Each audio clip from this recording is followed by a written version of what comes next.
You are watching The New American Media. Why don't we talk for a minute about something that truly is criminal? Any final thoughts on this free report that basically has presented truly damning evidence that the most senior members of Penn State's leadership team truly failed not only to do what was right in the eyes of the law, but to do what was right in the eyes of humanity.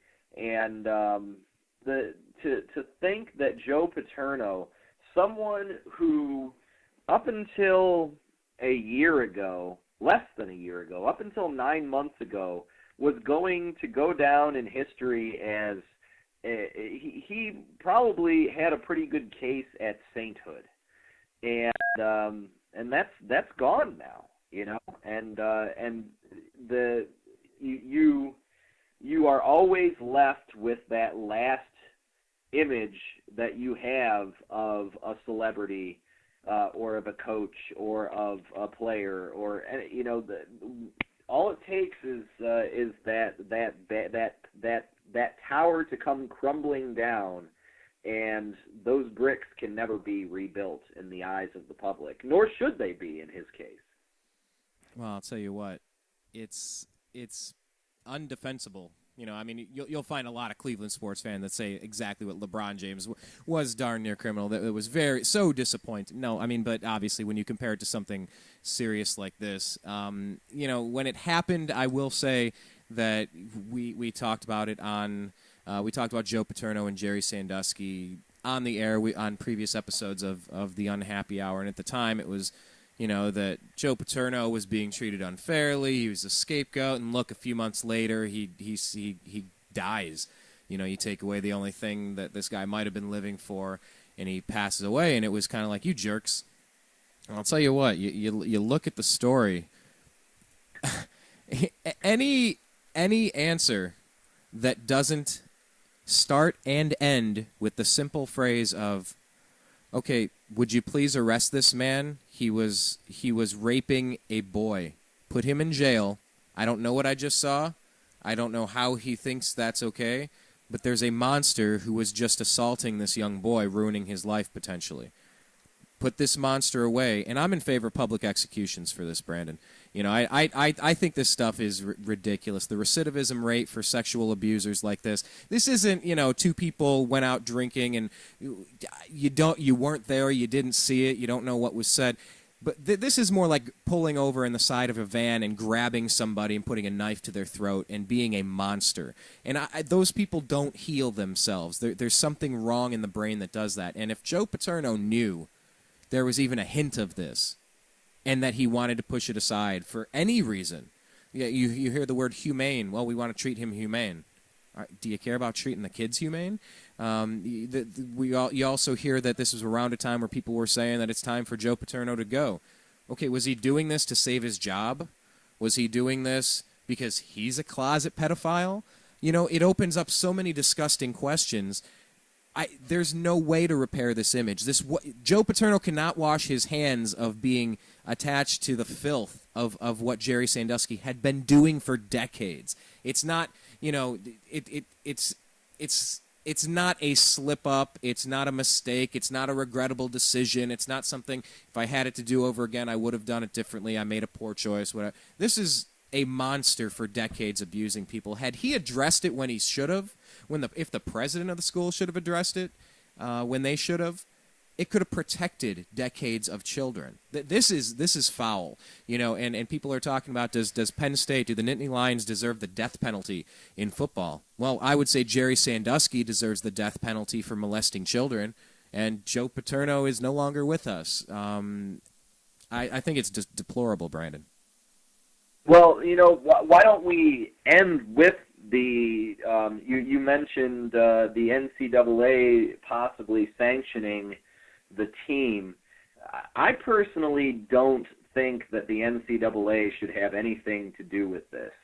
I don't think that there should be any sort of punishment to any of those players that are on the team right now. First of all, because it was a criminal act that did not even involve, someone who actually was part of the staff.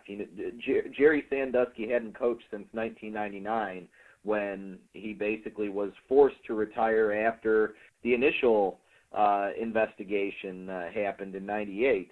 But I don't think there was morally wrong. Absolutely, what all of the leaders at Penn State did, it was very wrong to cover all of this up. But I don't see how you can punish someone football-wise for something that, in my mind, has very, very little to do with football and has a lot more to do with the mentality that the organization is bigger than the individual and the company is bigger than one person. And in this case, the company was the image of Penn State as a whole, and those individuals were these kids who came from very poor situations at home and likely did not have much that they were going to be able to achieve in their lives. And so these aren't the next president of the United States in their minds. These are just the scum of the earth. And so why are we going to get that worked up about the kids that he's doing this to? He's not doing this to my kids. He's not doing this to your kids. He's doing this to a bunch of cast-offs. Yeah, that's one of the most disgusting thoughts I've ever heard. It's when you look at what predators do, and you look at the track record, it's predators. It's predatory behavior. It's what monsters do. It's what stalkers do. Penn State, the influence of Joe Paterno and the power of the football program. They basically were able to allow Jerry Sandusky to keep his access to children and the facility way longer than he should have. When they knew this was happening, he needed to go to jail. They wanted to just say, "Oh, you got a problem, Jerry? All right, you can't come in here anymore." No, you got to report that. To me, that instantly needs to say, "You're a disgusting, filthy animal, and you need to be put behind bars so you don't abuse somebody else." And to know that Joe Paterno knew about this stuff, to know that he wasn't detached from it. It's when this first happened, I thought it was, oh, okay, well, someone came to Joe Paterno with the story. Hey, somebody else thought they might have seen something with a kid and this your defensive coordinator. Can you handle it? Oh my God, yes. Let me. All right, I don't know what's going on. I will report this to the president of the university and our local sheriff or our town official in police and law enforcement, and let them handle it. You have to do that. But if you're going to protect a pedophile, you're enabling a pedophile. You're basically a pedophile. You're a guy that's aiding and abetting the abuse of children. So, I mean, I don't see a way. Okay, then I guess we'll just leave it at this then. Yes or no? Do you take down the statue of Joe Paterno? I say yes. Well, I can't disagree with that because of the horrible feelings that this whole entire incident has caused to people in Penn State. But I guess the question I have for you then is should the NCAA sanction Penn State's team? I say no. I don't believe that it has anything to do with football. And it definitely has nothing to do with those young men. Well, Ohio State isn't playing in a bowl next season because Jim Tressel covered up something that his players did, improper benefits, something improper related to football. I can see people getting sanctioned and losing scholarships and things like that. But this has so little to do with football and has so much more to do with the publicity. Okay, let me ask this then. Where did the power to cover this up come from? It came from the football power.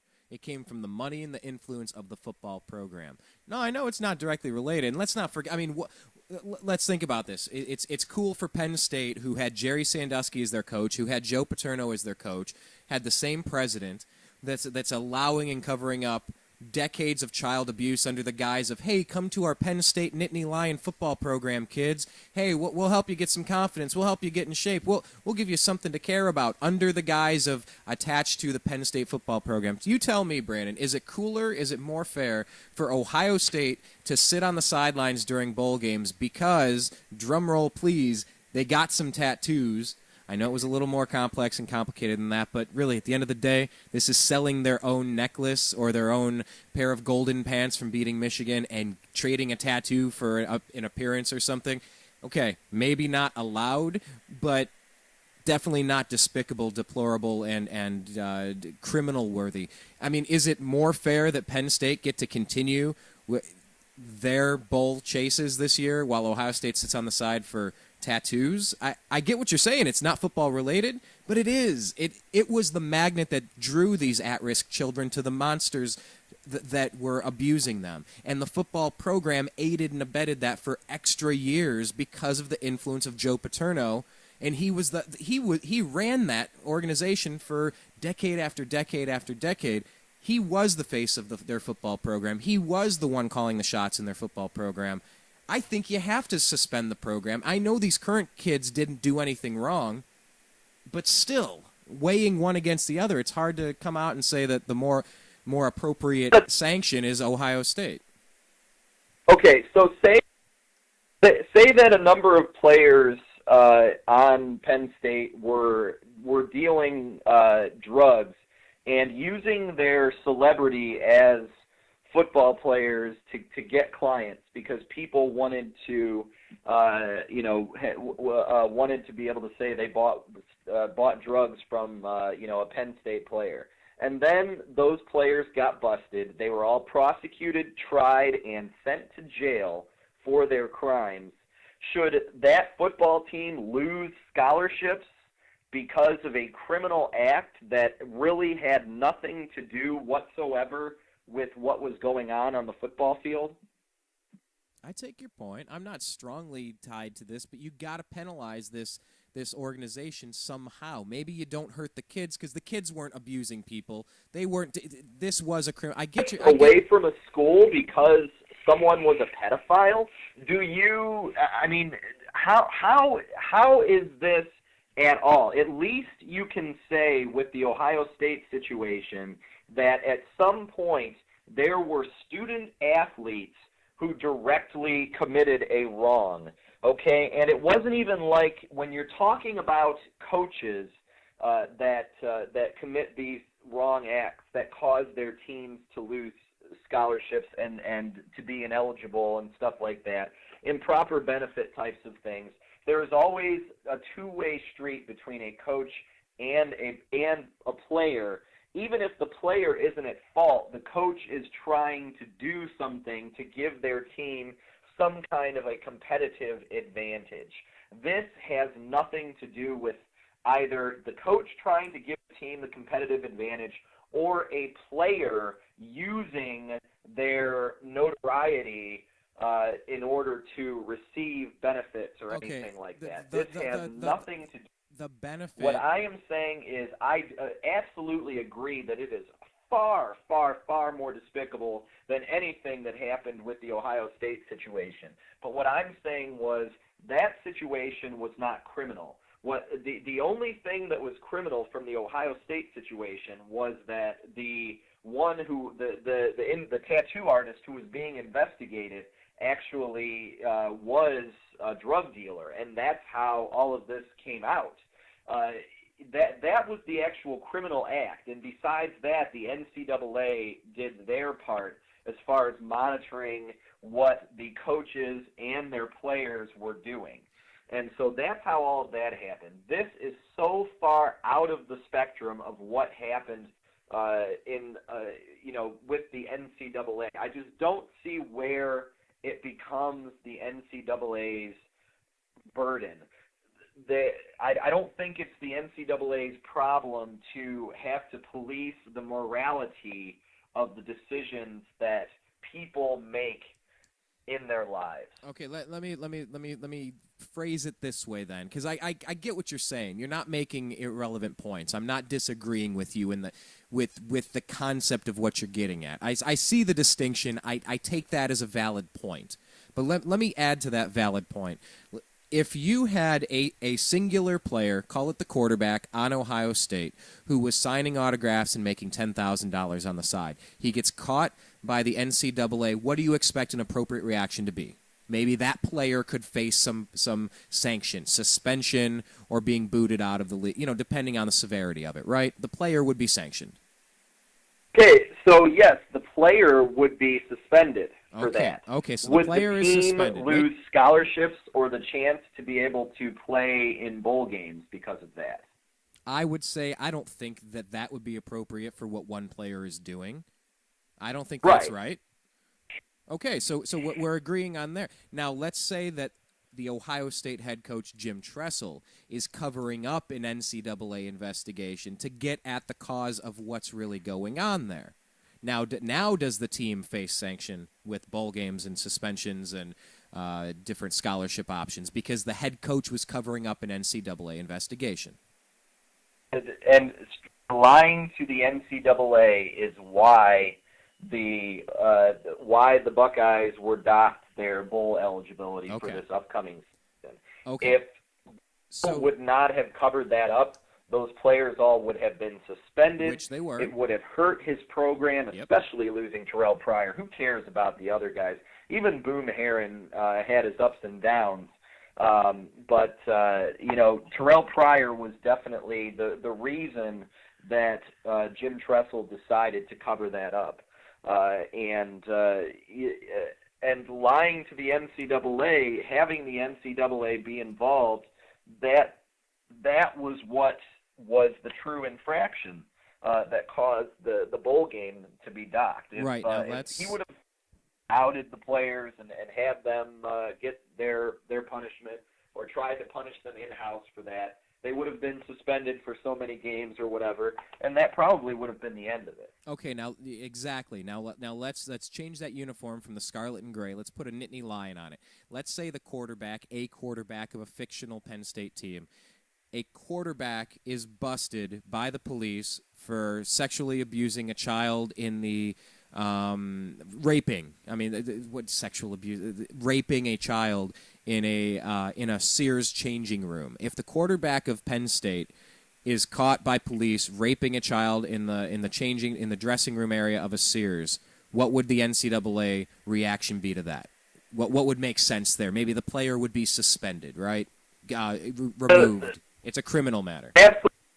Absolutely, the player would be suspended, but that player would be, suspended and kicked off immediately from the program. Right. Would be gone from the program. That would be the appropriate thing to do. Okay. But why? The idea that follow me here for a second. To punish the other players who knew nothing, absolutely nothing about the pedophilia of an old, just disgusting man.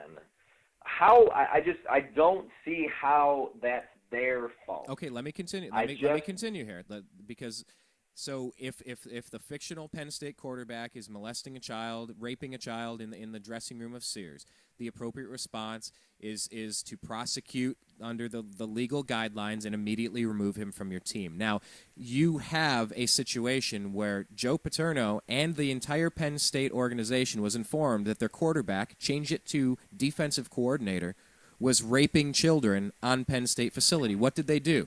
They humanely retired him, whatever the hell that's supposed to mean. They said, okay, you're not going to be allowed to coach here anymore, but we're not going to put you in jail. Just don't do it again. But by the way, here are the keys to the facility. By the way, please keep running your fake charity organization so that you can prey on abused children.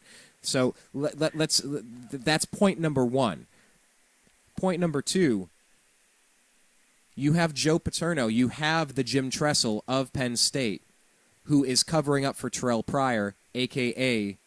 Jerry Sandusky. And it was the cover-up, because Joe Paterno has now been linked to the cover-up to protect his school, to protect his football program, to protect his legacy. Maybe because he was getting his kicks on the side because of it. Maybe they were sharing videotapes. I have no idea how much further disgusting this gets, but you have the Jim Tressel of Penn State, who has now aided and abetted a child rapist, not some dude selling some tattoos trying to not get suspended during the middle of a Heisman run. We're talking ridiculously disgusting criminal activity. Joe Paterno knows about it.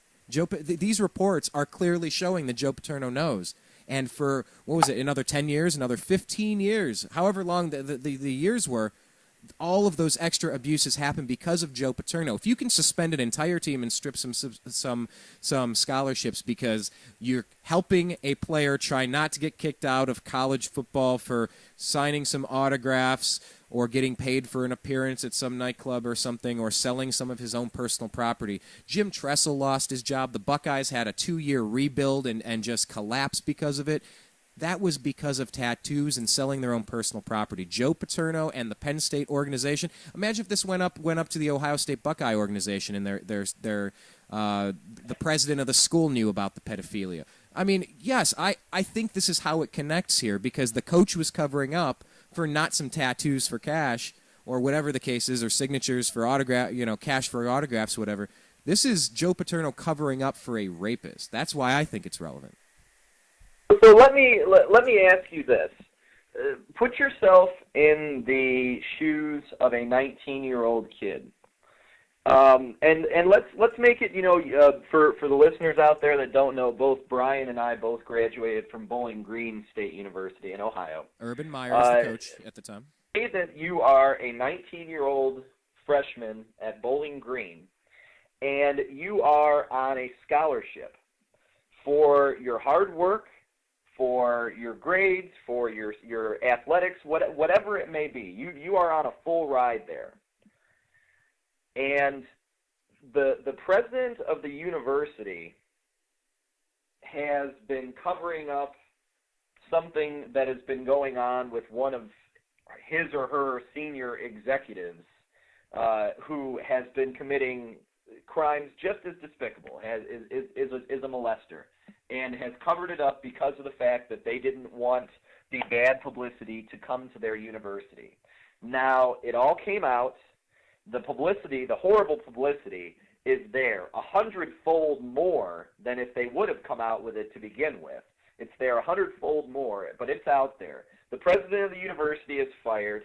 The vice president who covered it up is fired and facing perjury charges.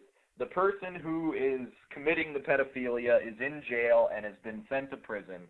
Should you, as a 19-year-old freshman, lose your scholarship because of that, and lose your chance to better yourself and your education and to reach your dreams? Should you lose everything that you have worked so hard for because of that? Because of something that was so far out of your or any of your teammates' hands or classmates? I take your point. And now that brings up a question: if a program is suspended or something, do you still keep a scholarship? If a program gets the death penalty, like they're talking about Miami football, you want to see some other stuff, take a look at Miami football program. And all of the players would still, the university would have to honor all of the players who were under a full ride scholarship or any type of scholarships. It's written in the bylaws of it or whatever that the university would have to honor their scholarship. That makes sense. I get what you're saying, but I obviously bring in if they had a kid that they had offered a full ride to as a senior in high school, they wouldn't be able to still honor that full ride and bring that kid in as a freshman. But if you were already attending classes and a part of the school itself, rather than just being committed to go there, you would be able to still get your scholarship. So then I guess where we can leave it at today is that you think what's done is done. Jerry Sandusky's behind bars. Joe Paterno is dead. The football program has to move along. And I would say I think you have to penalize the school for something because the corruption involved of covering up for the defensive coordinator by the offensive or by the head coach, that is at the highest levels of the Jim Tressel stuff. If this was just Sandusky doing it, and then it's discovered, he goes to jail, that's fine. But this happened years ago. It could have prevented a lot of sexual abuse, a lot of child rape. And the fact that their version of Jim Tressel, who tried to cover this up for the good of the program or trying to help their friend out, is either a monster himself or should be liable for disintegrating his program like the past 2 years have been for Ohio State. So I guess for now we can leave it at that because, you know, there are nuanced issues to this. There are many different points to consider. I get your point. I'm not straight out disagreeing with you. I understand it's not the kid's fault, but I am saying this is connected with football, and when you have the defensive coordinator and you have the head coach of the program covering up, not just for tattoos for cash or, you know, signatures for cash or something. This is despicable stuff. This should probably be worse than tattoos for cash or I keep saying that, but, you know, tattoos traded for their memorabilia or whatever. So, you know, I don't know that we're going to solve that today, but it is not good times. Might not be a solvable problem, you know. I mean, I think no matter what happens, there's bound to be a lot of controversy just because of the fact that, you know, even murder is a crime that most people can at least get their head around. You might not necessarily say, yeah, I would ever go out and kill someone, but you could at least see, every single person could probably see a situation where they could be, you know, actually involved in one. You could say, well, you know, if this happened and this happened and this happened and this happened and I snapped, okay, yeah, I could see myself doing it. If I caught my wife at home with two different men and she was 8.5 months pregnant with my baby, and she Brandon, said you're that giving the me baby a horrible wasn't mine. visual. What are you doing to me? What are you doing to me? I don't. You just made me think about that. Stop it. But I get your I get your point. We can understand. Point being is that people can wrap. You know, murder at least is comprehensible. Right. Pedophilia is not.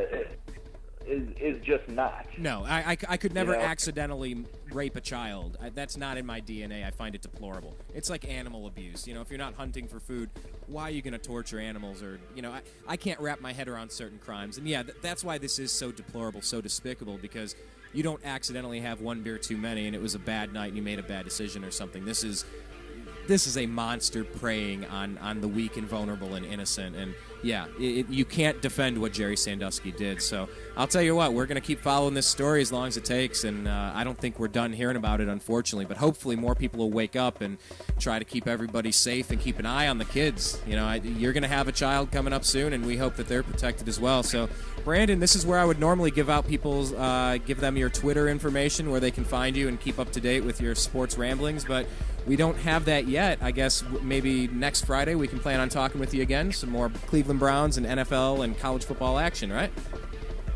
Well, provided that I don't have a bundle of joy that comes to make a special visit next week. But actually, next Friday is my birthday as well, so I'd love to talk a little football on my birthday. Nice. Happy early birthday and happy early Father's Day. Brandon Odell, we'll talk with you again next week. Thanks a lot. Sounds great, Brian. Enjoy your weekend. You as well, good sir.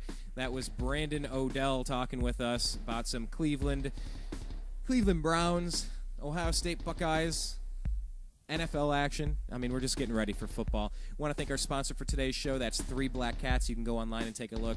It's tribal belly dance accessories, homemade herbal products. You got everything. You got fake gauge earrings. You got to take a look at these things. If you're a guy, you know, and you don't know what to get your girlfriend, your wife, your mom, your grandma, go on, take a look. It's herbal lotion and chapstick and homemade herbal organic products, cool earrings, cool hair flowers, cool hidden book boxes. Guys will really like some of these. Just take a look. It's 3blackcats.storeenvy.com. That's the number 3blackcats.storeenvy. That's STORENVY.com. 1 E there. Thanks to Brandon Odell for this special edition of the Unhappy Hours Strictly Browns segment. And thanks a lot for talking about some NFL football. If you're watching this after the fact on YouTube, please do us a favor. Click the little subscribe button. We want to add you to the 141 subscriptions and 26,000 video views. We're going to be back. We do this every single Friday. Thanks a lot for watching us. I'm Brian Engelman on the new AmericanMedia.com.